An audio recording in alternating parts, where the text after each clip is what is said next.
Hello guys and welcome to triple IQ। और यहाँ से अगेन हम लोग अपने आर्मेचर वाइंडिंग को कंटिन्यू कर रहे हैं। आर्मेचर वाइंडिंग में हम लोग का लैप वाइंडिंग चल रहा था भाई, और लैप वाइंडिंग में मैंने आपको टाइप्स बताया था, प्रोग्रेसिव वाइंडिंग और रेट्रोग्रेसिव वाइंडिंग। ओके, लेकिन उसमें जो हम लोगों ने अभी तक सीखा है, जैसे राइट हैंड वाइंडिंग में हम लोगों ने सिंप्लेक्स वाइंडिंग के बारे में ही सीखा था, लेफ्ट हैंड वाइंडिंग यानी रेट्रोग्रेसिव वाइंडिंग में भी सिंप्लेक्स के बारे में ही हम लोगों ने सीखा था। ओके, अभी तक हम लोगों ने ड्यूप्लेक्स, ट्रिप्लेक्स, क्वाड्रप्लेक्स ये सब का कहीं पे भी जिक्र नहीं किया है। तो इस पर्टिकुलर लेक्चर में हम लोग अगेन अपने लैप वाइंडिंग को ही कंटिन्यू कर रहे हैं, और अभी हम लोग इसमें से सबसे ऊपर वाला लेके चल रहे हैं, राइट हैंड वाइंडिंग यानी प्रोग्रेसिव वाइंडिंग के ऊपर ही काम करेंगे। और प्रोग्रेसिव वाइंडिंग में कौन सा, सिंप्लेक्स पे ही काम करेंगे। लेकिन यहाँ पे आज तीन चीज कुछ नया सीखने वाले हैं हम लोग। क्या क्या सीखेंगे? सबसे पहला, जो अपने लैप वाइंडिंग डिजाइन किया है, फिर जो ड्रॉ किया है, उसमें सीक्वेंस डायग्राम क्या होता है। ठीक है, अगर आप ब्रश वहां पे लगा रहे हैं, क्योंकि डीसी मोटर में ब्रश होता है, तो ब्रश को आप कैसे एक तरीके से दिखाएंगे अपने वाइंडिंग में, और डायरेक्शन ऑफ करंट को एक तरीके से किस तरीके से आप रिप्रेजेंट करेंगे। तो तीन चीज आपको यहाँ पे सीखने को मिलेगा जो सबसे इंपॉर्टेंट है। उसके बाद जैसे यहाँ पे 4 पोल का मशीन है, या फिर 2 पोल का है, या फिर कहीं 6 पोल का है, तो पोल को हम लोग कैसे रिप्रेजेंट करेंगे वो भी आज सीखेंगे। और आने वाले 4 से 5 लेक्चर में आपका यहाँ पे कुछ इंपॉर्टेंट एडवांस टर्म लिखा हुआ, जैसे पैरेलल पाथ क्या होता है ये क्लियर हो जाएगा। पैरेलल पाथ मोस्ट इंपॉर्टेंट है, यहाँ से न्यूमेरिकल्स बनते हैं। इक्वलाइजर रिंग क्या होता है, या फिर इसका नीड क्यों होता है हम लोग को, ये भी क्लियर हो जाएगा। उसका मल्टीप्लेक्स वाइंडिंग क्या होता है ये भी आपका क्लियर हो जाएगा। जब आप मल्टीप्लेक्स वाइंडिंग पढ़ेंगे, वहीं पे फिर आपका आएगा ड्यूप्लेक्स, ट्रिप्लेक्स, क्वाड्रप्लेक्स। ओके, अभी हम लोग का चल रहा है सिंप्लेक्स वाइंडिंग। तो यहाँ पे एक क्वेश्चन दिया गया है भाई कि आपको यहाँ पे ड्रॉ करना है। क्या ड्रॉ करना है? तो लैप वाइंडिंग आपको ड्रॉ करना है, डिजाइन करना है। ठीक है, लैप वाइंडिंग में भी किस टाइप का है, तो यहाँ पे प्रोग्रेसिव लैप वाइंडिंग है, और प्रोग्रेसिव में भी कौन सा, सिंप्लेक्स। ओके, अब यहाँ पे आर्मेचर कैसा है मेरे पास, तो 24 स्लॉट का आर्मेचर है, और कितने पोल मेरे को यहाँ पे डिजाइन करने हैं, तो 4 पोल आपको यहाँ पे डिजाइन करना है। और क्योंकि आर्मेचर वाइंडिंग है तो हमेशा यहाँ पे डबल लेयर का वाइंडिंग चलता है। क्लियर हुआ? इतना चीज अभी तक हम लोगों ने पिछले वाले लेक्चर में भी सीखा था, लेकिन अब यहाँ पे क्या है, 3 चीज एक्स्ट्रा है।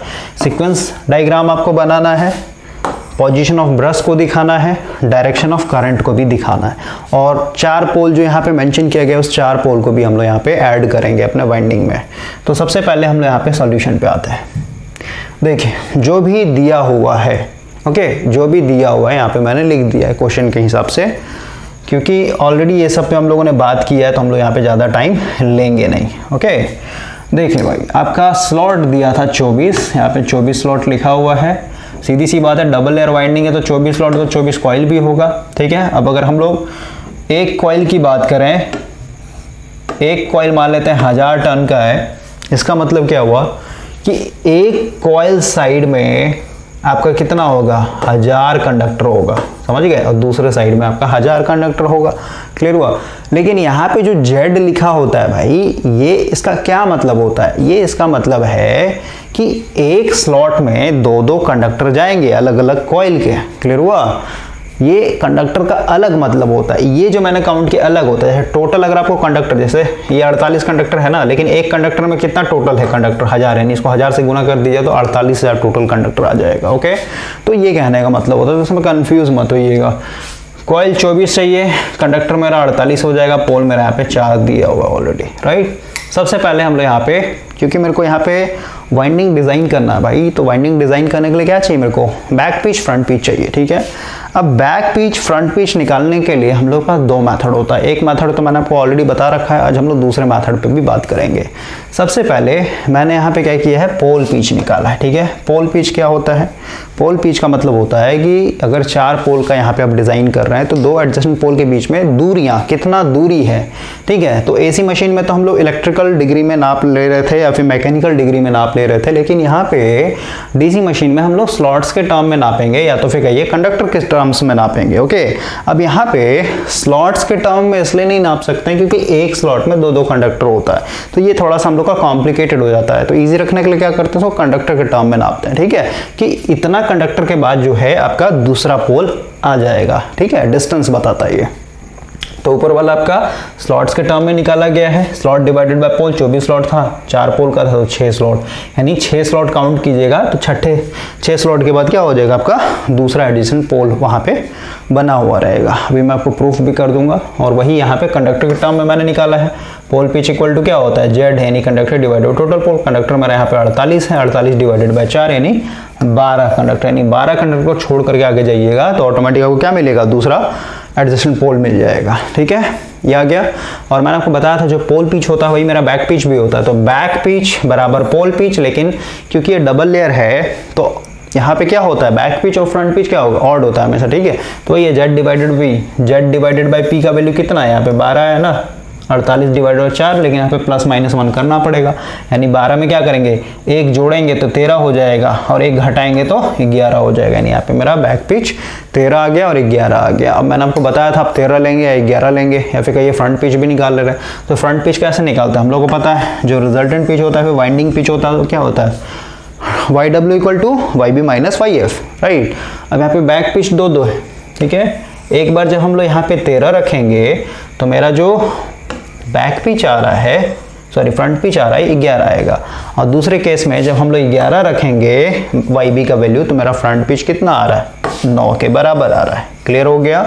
तो फ्रंट पिच मेरा 11 और 9 और बैक पिच मेरा 13 और 11, तो किसका कॉम्बिनेशन लेके चलेंगे, तो मैंने आपको बताया था एवरेज पिच निकालते हैं हम लोग हमेशा ऐसे सिचुएशन में।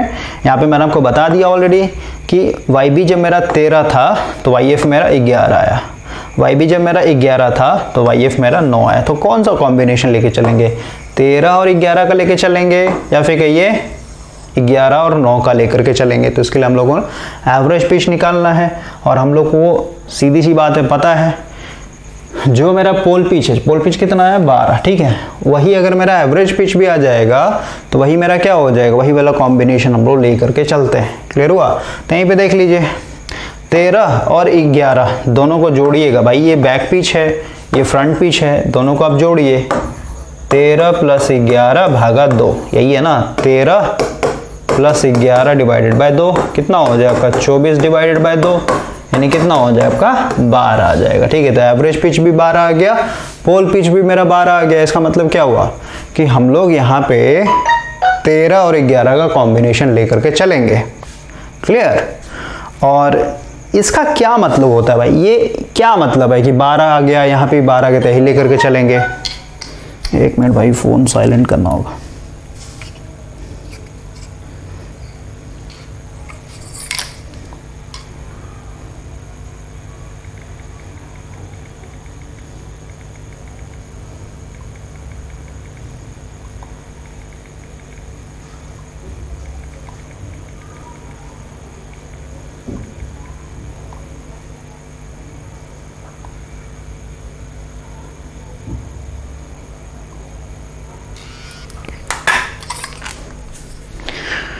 तो अभी भाई हम लोग बात करते हैं यहाँ पे कि एवरेज पिच और जो पोल पिच है ये दोनों 12 आ जाता है तो सब क्या समझते हैं, हाँ सोचने वाली बात है। पोल पिच क्या था, देखिए थोड़ा सा मैं न्यू पेज पे आता हूँ।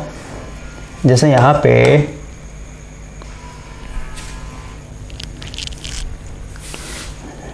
जो पोल पिच होता है भाई ये अगर एवरेज पिच के बराबर हो रहा है, जो कि इस केस में 12 आ रहा था दोनों, इससे आप क्या समझते हैं।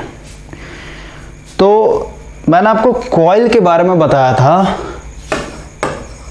फुल पिच कॉइल, ठीक है, शॉर्ट पिच कॉइल और एक था आपका लॉन्ग पिच कॉइल, राइट। तो समझिए फुल पिच कॉइल का क्या डेफिनेशन था कि जैसे जो मेरा पोल पिच है, जैसे पोल पिच क्या है यहाँ पे 12 कंडक्टर है ना, 12 कंडक्टर का जो दूरी है उसको हम लोग बोल रहे हैं पोल पिच। ओके, यानी अगर एक पोल आपका यहाँ पे बन रहा है, मान लेते हैं नॉर्थ, तो 12 कंडक्टर छोड़ने के बाद आपका क्या होगा, यहाँ पे साउथ पोल बनेगा। क्लियर हुआ? तो अगर मेरा एक कॉइल है इस तरीके का, तो इस कॉइल में भी 2 कंडक्टर है ना, एक ये हो गया और एक ये ए डैश हो गया। क्लियर हुआ? तो अगर ए को मैं इस नॉर्थ के सामने रख दे रहा हूं और ए डैश को मैं यहाँ पे साउथ के सामने रख दे रहा हूं, तो ये क्या हो जाएगा, यानी इन दोनों के बीच में, ए और ए डैश के बीच में भी दूरियां कितना है, 12 कंडक्टर के बराबर है। समझ गए? इसका मतलब क्या हुआ, ये मेरा फुल पिच कॉइल है। क्लियर हुआ? यानी अभी डीसी मशीन में अगर आप बैक पिच और फ्रंट पिच दोनों को जोड़ने के बाद और भागा देने के बाद जो एवरेज निकाल रहे हैं 12 आ जा रहा है, इसका मतलब क्या हुआ, इसका मतलब क्या हुआ भाई, कि ये मेरा एक तरीके से फुल पिच कॉइल को डिफाइन कर रहा है। यहाँ पे आप सोचिए इस चीज को मैं क्या बोल रहा हूँ। ओके, क्योंकि बैक का मतलब क्या, पीछे से जो जोड़ रहा है, अभी हम लोग बात करेंगे वाइंडिंग पे, वहां पे क्लियर हो जाएगा। तो अभी तक हम लोगों ने ये कंफर्म कर लिया कि हम लोग का यहाँ पे YB 13 होगा और YF मेरा 11 होगा। क्लियर हो गया? अब हम लोग दूसरा मेथड देखते हैं। मैंने आपको बताया ये फर्स्ट मेथड था आपका निकालने का, यहाँ पे मैंने निकाल रखा है, एवरेज निकाल दिया मैंने, 13 कीजिएगा प्लस 11 कीजिए बटा 2 यानी 24 यानी 12 आ गया। ठीक है, और यही मेरा क्या, पोल पिच भी है और एवरेज पिच भी 12 आ रहा है। इसका मतलब क्या हुआ कि यहाँ पे मेरा बैक पिच 13 का चलेगा और फ्रंट पिच मेरा 11 का चलेगा। अब हम लोग आते हैं सेकंड मेथड पे। सेकंड मेथड जो है काफ़ी इजी है। सेकंड मेथड मतलब क्या, यहाँ पे हम लोग के पास दूसरा एक अल्टरनेट ऑप्शन है बैक पिच और फ्रंट पिच निकालने का। तो हम लोग को पता है भाई, एज वी ऑलरेडी नो कि आर्मेचर वाइंडिंग में जो एवरेज पिच होता है वो हमेशा पोल पिच के बराबर होना चाहिए। सही बात है? और हम लोग को यहाँ पे ये भी पता है कि एवरेज पिच इक्वल टू क्या होता है, YB plus YF divided by 2। ये मेरा फर्स्ट इक्वेशन है। उसी तरीके से हम लोग को वाइंडिंग पिच या फिर रिजल्टेंट पिच के बराबर फॉर्मूला पता है कि YW इक्वल टू क्या होता है, YB माइनस YF, यहाँ पे डिवाइडेड बाई 2 नहीं होता भाई। ओके, क्लियर हुआ भाई? 2 इक्वेशन है ना, एवरेज पिच और ये मेरा वाइंडिंग पिच, इसको मान लेते हैं सेकेंड फॉर्मूला। क्लियर हो गया? अब देखिए, हम लोग को ऑलरेडी पता है कि जो पोल पिच है कितना होता है, Z divided by P। Z कितना है हमारा, 48 डिवाइड हो जाएगा यानी 12 के बराबर। क्लियर हुआ? यहाँ पे मेरे को average pitch already, sorry pole pitch already मेरे को यहाँ पे पता है। क्लियर हुआ? और हम लोग को ये पता है ऑलरेडी कि जो पोल पिच होता है वही मेरा क्या होता है, एवरेज पिच के बराबर होता है, जो कि यहाँ पे अपने केस में कितना है, 12 के बराबर है। क्लियर हुआ? यानी ये जो एवरेज पिच यहाँ पे लिखा हुआ है, क्योंकि ये पोल पिच के बराबर होता है, पोल पिच का वैल्यू ऑलरेडी हम लोग को पता है, तो क्या हो जाएगा, नेक्स्ट पेज पे आते हैं थोड़ा सा। देखिए यहाँ पे आइए, ये फॉर्मूला है एवरेज पिच का, और एवरेज पिच के जगह हम लोग क्या लिख सकते हैं, क्योंकि एवरेज पिच और पोल पिच बराबर होते हैं, जो कि अभी के लिए इस क्वेश्चन के लिए 12 है, तो मैं कह सकता हूँ ना इसके जगह मैं 12 लिख सकता हूँ ना भाई। ठीक है, और ये नीचे में 2 डिवाइड में है तो उधर जाएगा तो क्या हो जाएगा, मल्टीप्लाई में हो जाएगा कि नहीं हो जाएगा, बोलिए। हाँ, तो ये जो 12 है, ये 12 मेरा क्या है, एवरेज पिच की जगह से आया है वैल्यू, और ये 2 नीचे से उठ के आया तो मल्टीप्लाई में हो गया, और बाकी आपका YB प्लस YF ऐसे का वैसे ही रह गया। तो 12 दूनी 24 हो जाएगा, ये YB प्लस YF मेरा फर्स्ट इक्वेशन बन गया। क्लियर हो गया? अब हम लोग आते हैं सेकेंड इक्वेशन पे। हम लोग को पता है दूसरा इक्वेशन ये होता है, ठीक है, क्योंकि सिंप्लेक्स चल रहा है तो YW की जगह क्या लिखेंगे, 2 इंटू, ये 1 क्या था, M का वैल्यू होता है ना, प्लेक्स बोलते हैं इसको। सिंप्लेक्स में क्या होता है, M का वैल्यू 1 होता है। ठीक है, 2 इंटू 1, और ये YB माइनस YF मेरा सेकेंड इक्वेशन आ गया। क्लियर? अब हम लोग दोनों इक्वेशन को अगर सॉल्व करेंगे, इक्वेशन 1 और इक्वेशन 2 को, तो ये मैंने इक्वेशन 1 लिख दिया 24 बराबर YB प्लस YF, और ये मेरा इक्वेशन 2 है, 2 गुना 2 कीजिए, सॉरी 2 गुना 1 कीजिए तो 2 ही ना होगा, YB माइनस YF। क्लियर हुआ? आप दोनों को अगर ऐड कर देते हैं आप, तो ये प्लस में है YF और ये माइनस में, तो दोनों कट जाएगा, कैंसल आउट हो जाएगा। अब बचेगा क्या, ये भी प्लस है, ये भी प्लस है, यानी 2YB बराबर क्या, ये भी जुड़ जाएगा 26। तो यहाँ से आपका YB इक्वल टू क्या हो जाएगा, 13 आ जाएगा। ठीक है, क्लियर हुआ। वाई बी मेरा 13 आ गया और वाई बी का अगर आपका वैल्यू 13 आ गया तो इसको आप सेकेंड इक्वेशन में पुट कीजिए या फिर फर्स्ट इक्वेशन में पुट कीजिए वाई बी का वैल्यू, तो वहाँ से आपका वाई एफ आ जाएगा। क्लियर हुआ। यहाँ पे पुट कीजिए वाई बी का वैल्यू 13, तो क्या होगा आपका उधर जाएगा तो घट जाएगा, 2 घट जाएगा नहीं 11, तो यहीं से आपका डायरेक्ट निकल गया ना, वाई बी मेरा 13 है और वाई एफ मेरा 11 है। क्लियर हो गया। इतना तक कोई दिक्कत नहीं होना चाहिए। मेरा अल्टरनेट एक मेथड था, मेथड कुछ नहीं, वही सब है भाई घुमा फिरा के। अब यहाँ पे देखिए, अगर आप यहाँ पे वाई बी को 13 ले रहे हैं, वाई एफ को अगर आप 11 ले रहे हैं, इसका मतलब क्या हुआ कि वाई बी मेरा यहाँ पे बड़ा है वाई एफ से। इसका मतलब क्या हुआ कि ये मेरा एक तरीके से राइट हैंडेड वाइंडिंग है, ठीक है, यानी ये मेरा प्रोग्रेसिव वाइंडिंग है। और वही अगर आप पलट देते हैं इसको, यानी अगर आप 13 को वाई एफ बना लेते हैं, मान लेते हैं, और 11 को आप वाई बी बना लेते हैं, यानी यहाँ पे कंडीशन क्या हो गया कि वाई एफ अब मेरा बड़ा है वाई बी से, तो ये मेरा हो जाएगा लेफ्ट हैंडेड वाइंडिंग, यानी रेट्रोग्रेसिव वाइंडिंग। क्लियर हो गया। इतना तो कोई दिक्कत नहीं होना चाहिए। अब हम लोग वाइंडिंग डिज़ाइन करते हैं। तो अभी मैंने आपके लिए पहले ही यहाँ पे डिज़ाइन कर रखा है भाई, ताकि हम लोग का ज़्यादा टाइम ना लगे। यहाँ पे मैंने 48 कंडक्टर दिखाए, ठीक है। और 48 कंडक्टर दिखाने का मतलब क्या कि ये जो एक अपने आप में कंडक्टर है ना भाई, ये यहाँ पे कितने सारे कंडक्टर हैं, 1000 कंडक्टर हैं इसके अंदर, ठीक है। क्लियर हुआ। लेकिन मैं उसको एक बंडल में दिखा रहा हूँ पूरा का पूरा। थोड़ा सा मैं जूम कर लेता हूँ ताकि हम लोग कनेक्शन करने के लिए इजी हो सके। देखिए, वाई बी मेरा यहाँ पे 13 है, वाई एफ मेरा यहाँ पे 11 है, ठीक है। तो सबसे पहले फर्स्ट वाले को हम लोग किसके साथ जोड़ेंगे, 13 है ना, यानी इसको 14 के साथ जोड़ेंगे, ठीक है, इस तरीके से। अब जोड़ना मैंने आपको ऑलरेडी सिखा दिया भाई, ठीक है, तो मैं बार बार आपको बताऊंगा नहीं। नीचे से 11 चाहिए, यानी कितना आ जाएगा, ये 14 नंबर है और ये 3, तो 14 में से 3 जाएगा तो कितना हो जाएगा, 11, यानी इसके साथ जोड़ देंगे हम लोग, ठीक है। इस तरीके से आपका जाएगा। ये 16 नंबर है, ये 3 नंबर है, तो 16 में से 3 जाएगा तो कितना होगा, 13 होगा। ओके, तो इस तरीके से आपको ये 16 है, ये 5 है, 16 में से 5 जाएगा तो 11, ठीक है। इस तरीके से आपको जोड़ते चले जाना है। क्लियर। और ऐसे भी देख सकते हैं, वाइट है तो उसको हम लोग ग्रीन के साथ जोड़ेंगे हमेशा, क्योंकि टॉप और बॉटम का यहाँ पे कॉन्सेप्ट चल रहा है।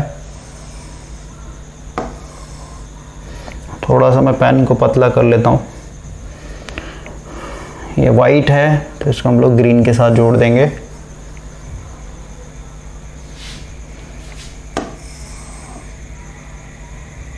ग्रीन को हम लोग वाइट के साथ, वाइट को हम लोग वापस ग्रीन के साथ, ठीक है। और ये सिंप्लेक्स है तो रिजल्टेंट पिच कितना होगा, 2 कंडक्टर के बराबर। ओके, तो उसमें कुछ जान है नहीं। ग्रीन हो गया, ये वाइट हो गया, ये वाइट है तो इसको हम लोग ग्रीन के साथ जोड़ देंगे।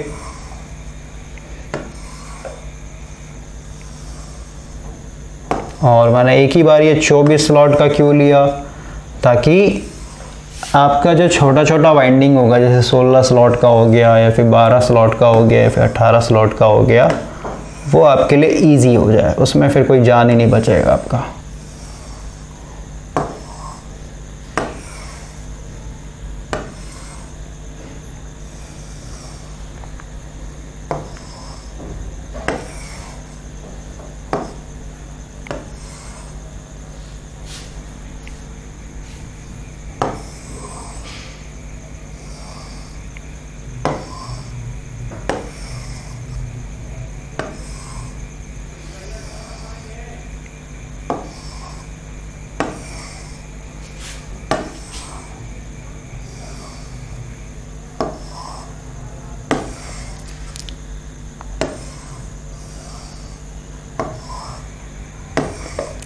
ये सब जोड़ने में आपको दिक्कत नहीं होना चाहिए भाई, ओके। सब ऑलरेडी आपका बताया हुआ है।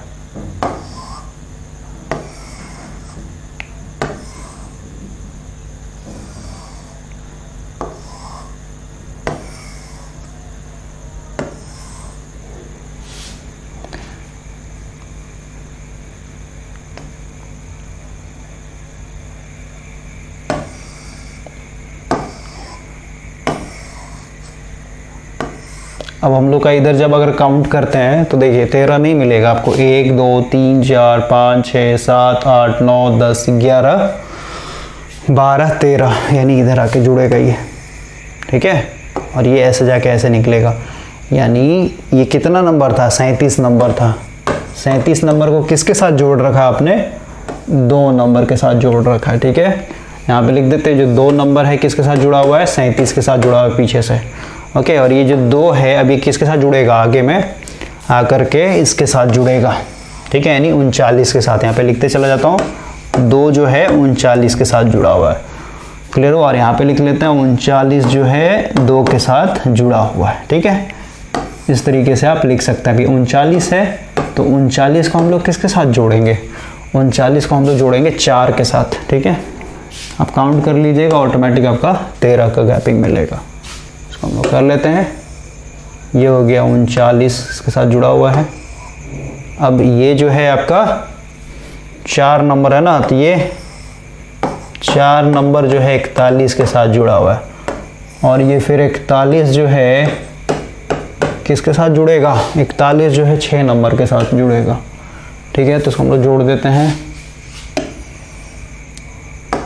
और ये 6 नंबर जो है किसके साथ जुड़ेगा, 43 के साथ जुड़ेगा, ठीक है। और ये 43 जो है 8 के साथ जुड़ेगा,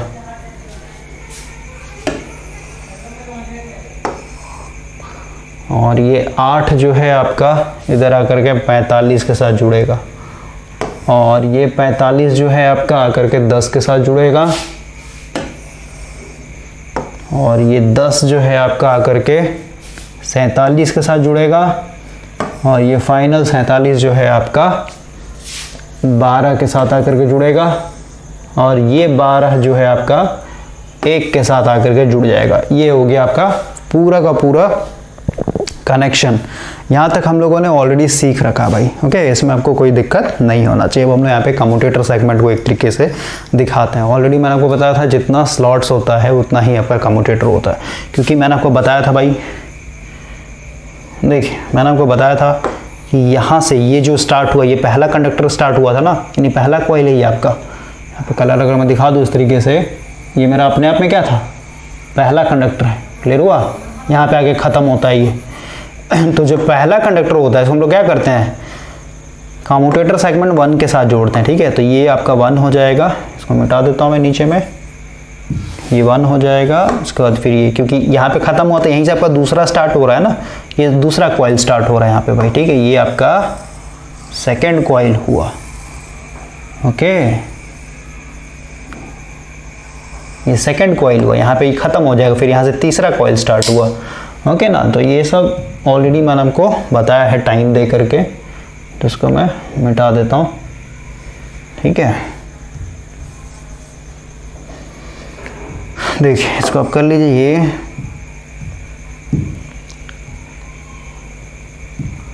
सिर्फ ये इस तरीके से आपको सब बाहर इस तरीके से अटैच कर देना है, क्योंकि यहाँ पे सब क्या है, ये सब कम्यूटेटर सेगमेंट से जुड़ेगा।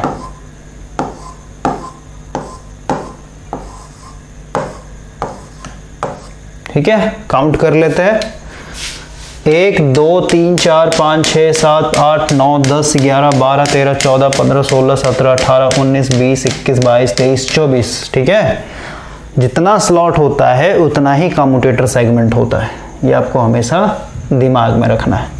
क्लियर। अब हम लोग इन सब को इस तरीके से जोड़ देंगे। ओके, थोड़ा सा मैं इसको और छोटा कर लेता हूँ ताकि हम लोग का यहाँ पे स्पेस बन सके। देखिए ये हो गया मेरा कम्यूटेटर सेगमेंट। ठीक है, इसको ऐसे दिखा देते हैं, 1 2 3 4 5 6 8 9 10 11 12 13 14 15 16 17 19 20 21 22, ये 23 और ये 24 हो जाएगा। इसको मैं थोड़ा सा मिटा देता हूँ।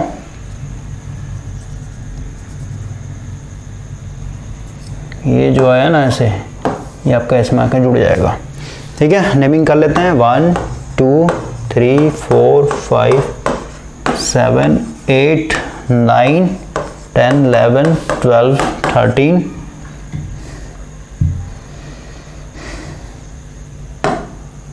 14 15 16 17 18 19 20 21 22 23 और ये 24। यहाँ तक मैंने आपको बता रखा था पूरा।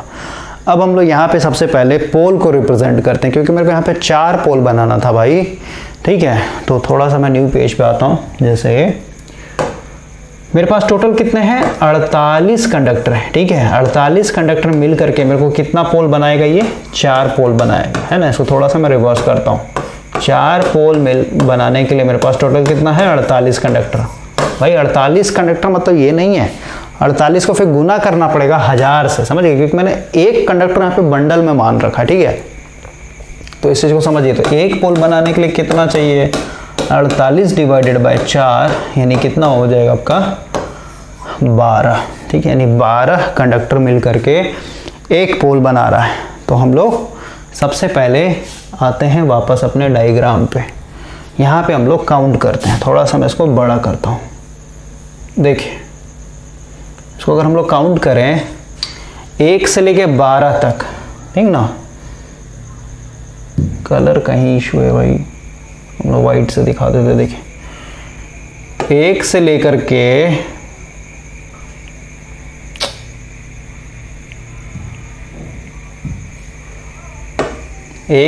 के 12 तक, इतना दूर जो होगा ये पूरा का पूरा एक पोल बनेगा। ठीक है, मान लेते हैं नॉर्थ पोल बन रहा है, तो नॉर्थ के लिए हमारा तो करंट का डायरेक्शन ऊपर है, इसमें भी ऊपर होगा, इसमें भी ऊपर होगा, सब में ऊपर होगा, तभी तो नॉर्थ बना रहा है ये। समझ गए, सबको मैंने ऊपर दिखा दिया। ये मान लेते हैं पूरा का पूरा क्या बना रहा है, नॉर्थ। दूसरा कलर से लिखता हूं मैं।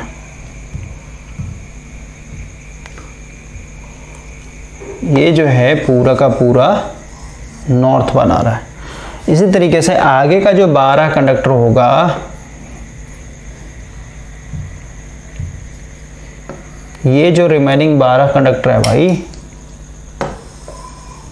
24 तक यहां से, ये फिर क्या कर रहा होगा, अपना साउथ बना रहा होगा। यानी कंडक्टर में डायरेक्शन कैसा होगा, नीचे की तरफ होगा। ठीक है, ये हो गया आपका साउथ। आगे का 36 तक, 25 से लेके 36 तक जो है, ये अगेन क्या हो रहा होगा, नॉर्थ बना रहा होगा। यानी अगेन यहाँ पे करंट कैसा होगा, अपवर्ड, ऊपर। ठीक है, इस तरीके से। और बाकी का जो बचा इधर वाला 48 तक, 37 से लेकर 48 तक, इसमें करंट क्या होगा, डाउनवर्ड, क्योंकि ये साउथ पोल रिप्रेजेंट कर रहा है, साउथ पोल बना रहा है आपका। क्लियर हुआ। तो इतना दूरी तक एक पोल, ये दूसरा पोल, तीसरा पोल। तब देखिए एडजेसेंट पोल के बीच में सेंटर टू सेंटर का डिस्टेंस नापिएगा ना, जैसे 12 है तो 12 का सेंटर क्या हो जाएगा, 6 और 7 होगा ना। समझ रहे बात को, या फिर आप खुद काउंट किए ना भाई, कहीं से भी काउंट किए तो दूसरा इसका सेंटर टू सेंटर देखिएगा ना, तो आपको 12 कंडक्टर का गैपिंग देखने को मिलेगा। स्टार्टिंग में पोल पिच वही तो हम लोगों ने निकाला था कि 2 पोल के बीच में एडजेसेंट दूरी कितना होगा, 12 कंडक्टर के बराबर होगा। समझ गए। तो स्लॉट्स में भी देख सकते थे, लेकिन मैंने यहाँ पे स्लॉट को दिखाया नहीं, मैंने सिर्फ कंडक्टर को रिप्रेजेंट किया। क्लियर। तो ये हो गया आपका पूरा का पूरा पोल का लोकेशन, नॉर्थ साउथ। ठीक है, समझ गए। अब हम लोग यहाँ पे भाई ब्रश को लोकेट करना चाहते हैं। करंट का डायरेक्शन को दिखा दिया, पोल को हम लोगों ने दिखा दिया। अब हम यहाँ पे सबसे पहले ब्रश को रिप्रेजेंट करना चाहते हैं, तो ब्रश को रिप्रेजेंट करने के लिए आपको यहाँ पे सीक्वेंस डायग्राम बनाना पड़ेगा। ठीक है, सीक्वेंस डायग्राम क्या होता है, इस पे हम लोग बात करते हैं अभी। जैसे यहाँ पे पूरा का पूरा 48 कंडक्टर है ना, जूम करता हूँ मैं थोड़ा सा, देखिए भाई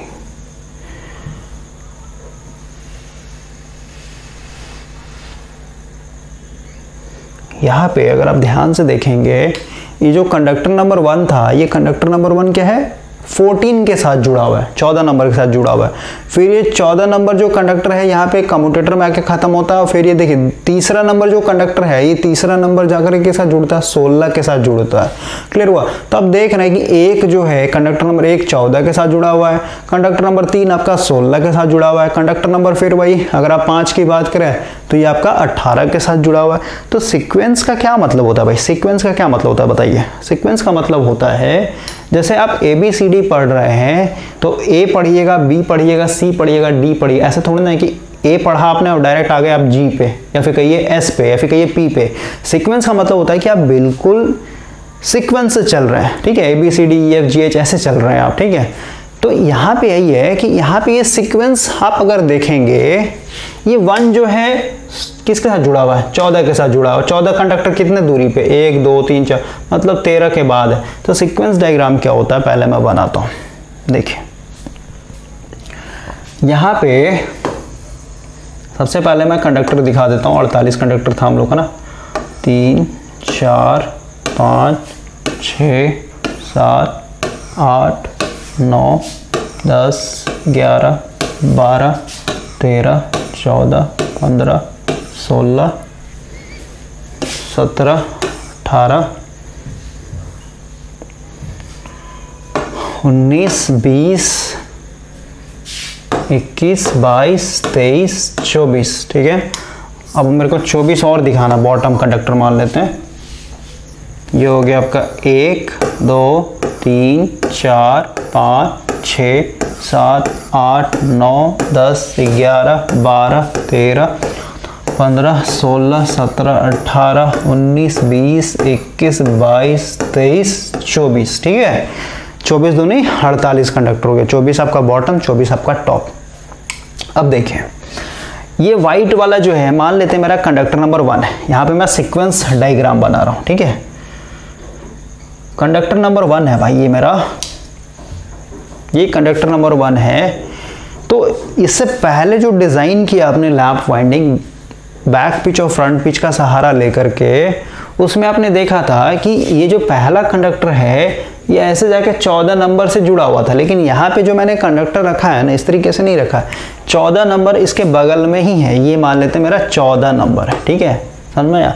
यानी ये सिर्फ और सिर्फ ऐसे जोड़ देंगे इसको कि 1 जो है मेरा 14 के साथ जुड़ा हुआ है। तो सीक्वेंस हो गया ना कि एक जिसके साथ जुड़ा हुआ था, जैसे एक 14 के साथ जुड़ा हुआ, तो 14 को इसी के बगल में मैंने रख दिया। क्लियर हुआ? अब देखते हैं कि 14 जो है 14 नंबर किसके साथ जुड़ा हुआ है? 14th नंबर कंडक्टर किसके साथ जुड़ा हुआ? देखिए ये 14 नंबर जो है, देखिए ये जो 1 है, ये 1 ऊपर से जुड़ा हुआ है ना भाई, समझ रहे बात को? ये ऊपर से जुड़ा हुआ है, ऐसे जुड़ा हुआ ऊपर से, ठीक है? इसीलिए मैंने यहाँ पे कैसे दिखाया कि ये अगर मेरा 1 कंडक्टर है और इसके बगल में 14 नंबर कंडक्टर है, तो ऊपर से मैंने ऐसे जोड़ा इसको, ठीक है? अब देखिए ये जो 14 नंबर है, ये 14 नंबर नीचे से जुड़ा हुआ है, ठीक है? नीचे से जुड़ रहा है ना, देख रहे हैं? नीचे से जुड़ रहा है। किसके साथ जुड़ रहा है? 3 के साथ जुड़ रहा है, समझ गए? यानी 14 के बगल में कौन सा होगा? ये जो 14 है, 14 के बगल में क्या होगा आपका? तीसरा नंबर होगा, और इसको हम लोग नीचे से जोड़ेंगे। अब देखते हैं तीसरा नंबर किसके साथ जुड़ा हुआ है। तीसरा नंबर अगर आप देखेंगे, तीसरा नंबर किसके साथ जुड़ा हुआ भाई? किसके साथ? 16 के साथ जुड़ा हुआ है, ठीक है? यानी ऊपर से 16, यानी 3 के बगल में 16 होगा, और 16 फिर किसके साथ जुड़ा हुआ है? 16 फिर आपका 5 के साथ जुड़ा हुआ है।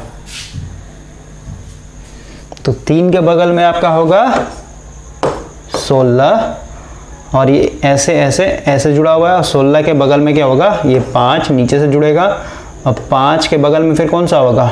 ये 18 होना चाहिए, ठीक है? मतलब ये पूरा हो गया। 2 का गैपिंग चल रहा है ना, क्योंकि सिंप्लेक्स है तो 2 वाइंडिंग मतलब 2 कंडक्टर गैपिंग चलता है, ठीक है? 14 16 18, ये हो जाएगा 20। कलर चेंज करना है, देखिए ये हो जाएगा 20, ये हो जाएगा 22, ये हो जाएगा 24, ये हो जाएगा 26, 28, 30, 32, 34, 36, 38, 40, 42, 44, 46, 48। अब देखिए 24 दूनी 48 कंडक्टर था ना टोटल, 48 का 50वां नंबर तो था ही नहीं। समझ रहे बात को? इसका मतलब क्या हुआ, यहाँ पे 50, लेकिन 50 में फिर 2 घटाएंगे ना। समझ रहे मैं क्या बोल रहा हूँ? सो भाई यहाँ पे देखिए टोटल कितना 48 कंडक्टर है। 48 कंडक्टर को अगर देखते हैं आप, 48वें कंडक्टर को देखते हैं, देखिए ये जो 48वां कंडक्टर है यहाँ पे, ये किसके साथ जुड़ा हुआ है बताइए? 48 कंडक्टर किसके साथ जुड़ा हुआ है? फिर 37 के साथ जुड़ा हुआ है, ठीक है। या फिर मतलब 48 के बाद क्या होगा भाई? 48 के बाद इधर जब आइएगा, टोटल तो मेरा 48 कंडक्टर है ना, या फिर पहले इतना हम लोग जोड़ देते हैं, ठीक है, उसके बाद मैं आता हूँ उस पर। ये 3 है, 5 है, यहाँ पे 7 हो जाएगा,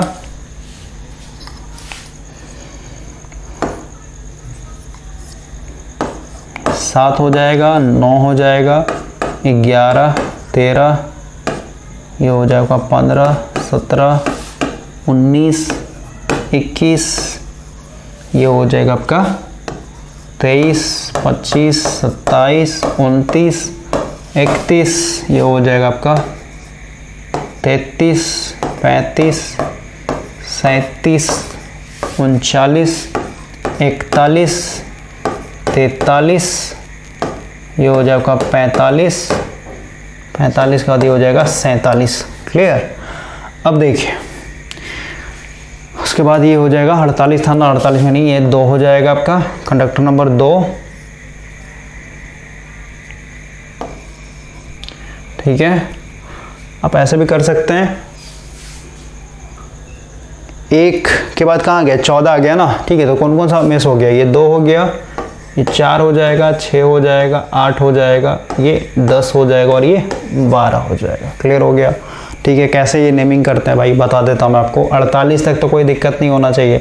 48 के बाद क्योंकि हम लोग का 2-2 कंडक्टर का गैपिंग चल रहा है, ठीक है। ये 46 था, 48 है, समझ रहे हैं? 2-2 जुड़ते चला जा रहा है ना, 40, 42, 44, 46, 48। और ये सब नहीं समझ में आ रहा तो पीछे जो आपने डायग्राम बनाया उसी को आप देख कर अरेंज कीजिए, ठीक ना भाई? समझ गए? तो अगर हम लोग 48 में 2 जोड़ेंगे तो कहाँ पहुँच जाएंगे? 50 पे पहुँच जाएंगे। बताइए 50 मेरे पास कंडक्टर ही नहीं है, कंडक्टर तो मेरे पास टोटल 48 है, तो क्या करेंगे? अब अगर हम लोग 48 में से 50 में से 48 को घटाएंगे, कितना बचेगा? 2 ही ना बचेगा। इसलिए मैंने यहाँ पे 2 कंडक्टर लिखा, 4, 6, 8, 10, 12 इस तरीके से। क्लियर हुआ? उसके बाद आप इस तरीके से जोड़ दीजिए, सब आपका ये सीक्वेंस डायग्राम हो गया। क्लियर हुआ? यानी जो इधर उधर पूरा जुड़ा हुआ था उसको हम लोगों ने इसके बगल में ला करके इस तरीके से अरेंज कर दिया है। समझे? ये होता है आपका सीक्वेंस डायग्राम। और ये इतना ज़रूरी क्यों है? क्योंकि यही आपके ब्रश के पोजीशन को बताएगा।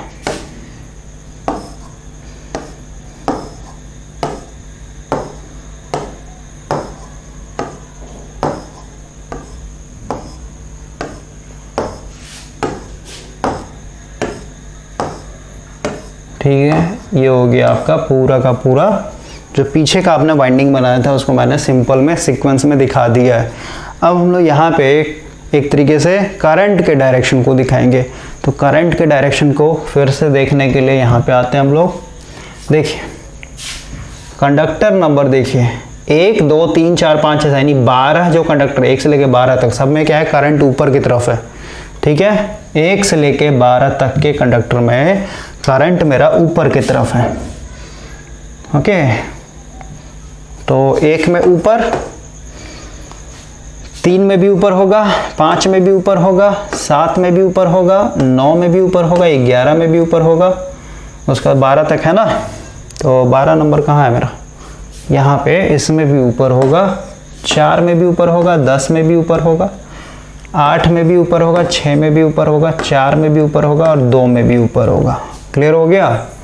ठीक है भाई मेरे 1, 3, 5 जो भी है, मतलब 12 के अंदर 12 तक जो भी था उसमें मैंने यहाँ पे ऊपर दिखा दिया। अब देखिए 13 से लेके 24 तक जो कंडक्टर का उसमें डाउन होगा, क्योंकि इतना से नॉर्थ बन रहा था तो आगे वाला जो 12 का कंडक्टर उसमें क्या हो रहा? साउथ बन रहा था, यानी 13 से लेकर के 24 तक डाउन होगा। तो ये 13 है ना, इसको डाउन कर देते हैं।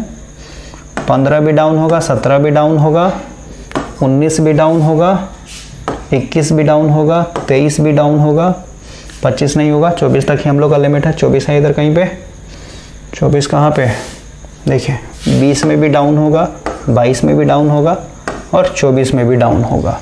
क्लियर हुआ? 18 में भी डाउन होगा, 16 में भी डाउन होगा और 14 में भी डाउन होगा। इस तरीके से आपको दिखा देना है। अब आते हैं हम लोग फर्दर, डाउन दिखा दिया, अब हम लोग का अप होगा। ठीक है भाई, मेरे यही चीज़ है ना, 13 से लेकर 24 तक सब में क्या है, ये साउथ पोल है, नहीं डाउन दिखाया मैंने। अब क्या होगा, 25 से लेकर 36 तक ऊपर होगा, सब में अप होगा। 25 से लेके 26 तक इसमें भी अप कर देते हैं, इसमें भी अप हो जाएगा, अप हो जाएगा 36 तक, यानी यहाँ पे भी अप, 25 में भी अप, 27 में भी अप, 29 में भी अप होगा, 31 में भी अप होगा, इसमें भी अप, 35 में भी अप होगा। उसके बाद ठीक है, इधर और कहीं है, चलिए अब फिर जो बचा उसमें पूरा डाउन हो जाएगा। ठीक ना, तो 36 यानी 37 से डाउन हो जाएगा, 37 डाउन, कलर चेंज करना होगा, 37 डाउन हो जाएगा, ये भी डाउन, ये भी डाउन,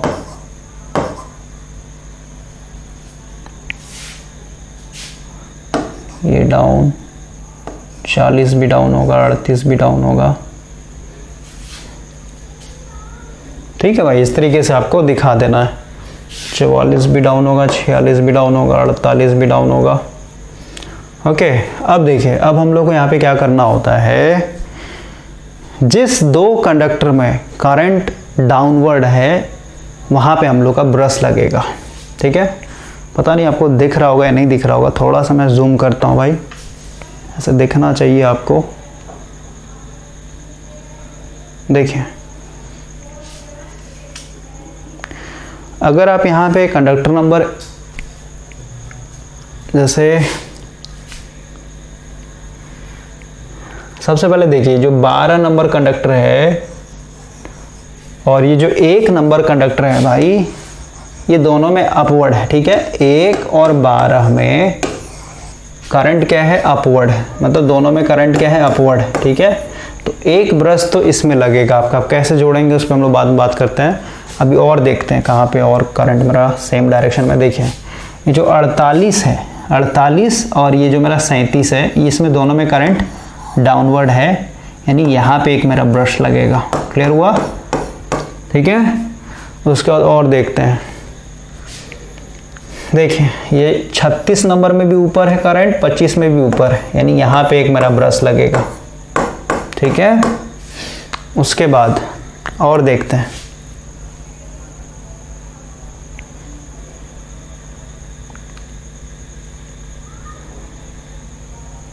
यहाँ पे देखिए 24 नंबर में और 13 नंबर में यहाँ पे करंट सेम है, ये आपका नीचे लगेगा। ठीक है, और एक आपका 12 और 1 में तो है ही। ठीक है, यानी 12 और 1 पीछे से क्या है, क्योंकि गोल होता है ना, तो ये पूरा ऐसे जुड़ा हुआ है, यानी 12 और 1 जुड़ा हुआ आपस में। ठीक है, तो 12 और 1 साथ में जुड़ा हुआ है कि यहाँ पे आपका ब्रश लगेगा। क्लियर हुआ? इस तरीके से हम लोग ब्रश को जोड़ते हैं। तो अब हम लोग यहाँ पे लिख लेते हैं, 1 और 12 में जुड़ेगा। ठीक है, उसके बाद 48 और 37 में जुड़ेगा। 48 और 37, देखिए यहाँ पे मैं जोड़ता हूँ, थोड़ा सा मैं इसको ऊपर कर देता हूँ।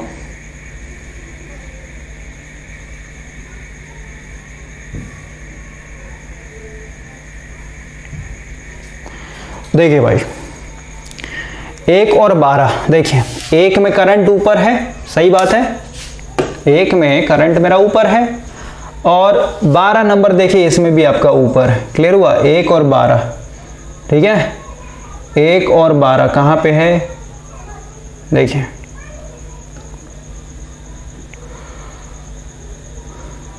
ये हो गया आपका 1 नंबर और ये 12 नंबर। ठीक है, यानी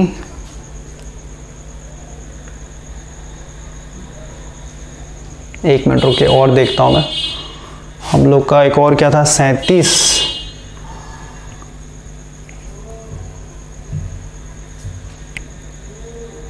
सॉरी 48 और 37। ठीक है, 48 और 37 को देखते हैं पहले। 48 ठीक है डाउनवर्ड है, और 37 नंबर कहाँ है, ये 37 नंबर भी डाउनवर्ड है, ठीक है। यानी ये एक तरीके से इस तरीके से जुड़ा हुआ है ना, 48 और 37 यहाँ पे आके जुड़ा हुआ है, नहीं इसमें आपका एक ब्रश लगेगा, ठीक है। कम्यूटेटर सेगमेंट 19 में आपका एक ब्रश लगेगा, क्लियर हुआ। और क्योंकि यहाँ पे करंट जो है नीचे की तरफ आ रहा है, नहीं यहाँ पे जमा हो रहा है, तो मान लेते हैं इसको मैं प्लस ले रहा हूँ, ठीक है। अब आगे देखते हैं और कहाँ पे हम लोग का लगा हुआ था। एक है 36 और 25 में, ठीक है। 36 और 25, 13 और 14, 36 और 25 देखते हैं पहले। 36 नंबर कहाँ है, ये ठीक है यहाँ पे, और 25 नंबर ये, ठीक है। यानी ये इस तरीके से ऐसे ऐसे ऐसे जुड़ा हुआ है 36 और 25, यानी एक जो है यहाँ पे लगेगा आपका ब्रश, ठीक है। और क्योंकि करंट ऊपर की तरफ जा रहा है तो हम लोग माइनस ले लेते हैं, मान लेते हैं नेगेटिव करंट है, ओके। उसके बाद 13 और 14 था ना,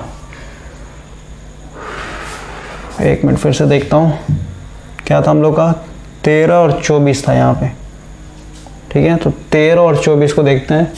ये है मेरा 13, करंट नीचे की तरफ है यहाँ पे, ठीक है। 13 और 24, 13 और 24 बिल्कुल सही है। 13 और 24 यानी 7 नंबर में आपका जुड़ेगा ब्रश, ठीक है। तो ये क्योंकि करंट नीचे की तरफ आ रहा है तो हम लोग प्लस ले लेते हैं। अब हम लोग का बचा लास्ट, तो यहाँ पे भाई कहीं पे मिस्टेक हो गया, ठीक है। 12 और 1 जो है जुड़ना चाहिए एक साथ में, ओके। कहीं पे वाइंडिंग में फिर हम लोगों ने मिस्टेक किया होगा।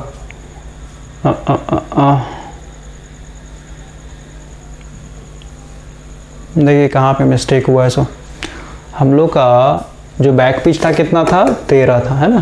तो इसको हम लोग कहाँ पे जोड़ेंगे, ये 14 के साथ जुड़ा हुआ है, ठीक है। यहाँ पे आके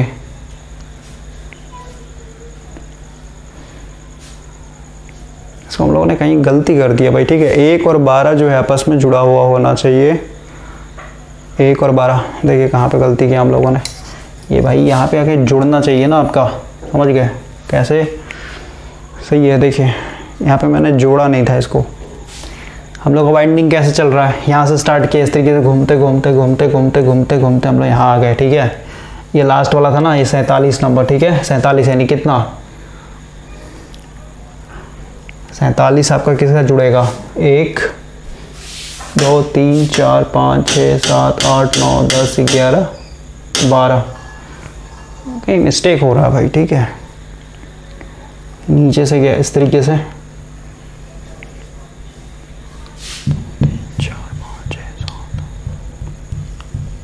13, ठीक है। इसमें जुड़ेगा 12 नंबर में, ठीक है। ये आपका आ रहा है, ये 48 नंबर है यहाँ पे। और ये जो 12 नंबर है ना, ये 12 नंबर फिर इधर से, क्योंकि इधर ही 11 है मेरा फ्रंट पिच, यानी 1 2 3 4 5 6 7 8 9 10 11, ठीक है, बिल्कुल सही है। ये आपका 1 से जुड़ेगा, यानी यहाँ पे आके जुड़ेगा, क्लियर हुआ।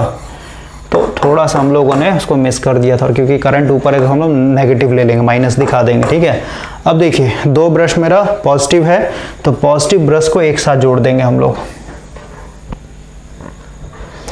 ये पॉजिटिव ब्रश को एक साथ जोड़ के यहाँ से कनेक्शन ले लेंगे, ये प्लस हो जाएगा मेरा, और ये नेगेटिव है तो इस नेगेटिव को एक साथ जोड़ देंगे और यहाँ से कनेक्शन ले लेंगे मैं। तो इस तरीके से हम लोग क्या करते हैं, ब्रश को पूरा लोकेट करते हैं। आई होप कि ये पूरा क्लियर हो गया होगा। ये काफ़ी बड़ा एक तरीके से था भाई, 24 स्लॉट के लिए था इसलिए इतना कॉम्प्लिकेशन हुआ। आप 16 स्लॉट के लिए या फिर 12 स्लॉट के लिए डिज़ाइन कीजिएगा, सीक्वेंस डायग्राम बनाइएगा, इस तरीके से ब्रश को लोकेट कीजिएगा, आपको कहीं पर भी कोई दिक्कत नहीं होगा। ओके, तो आई होप कि ये चीज़ समझ में आया होगा। नेक्स्ट लेक्चर में हम लोग मल्टीप्लेक्स वाइंडिंग के ऊपर बात करेंगे। मल्टीप्लेक्स वाइंडिंग क्या होता है, उसका फिर पैरेलल पाथ के ऊपर बात करेंगे, और फिर इक्वलाइजर रिंग के बारे में बात करेंगे। यानी 4 से 5 लेक्चर और मिलेगा, फिर आपका खत्म हो जाएगा पूरा लैप वाइंडिंग। फिर हम लोग वेव वाइंडिंग को स्टार्ट करेंगे।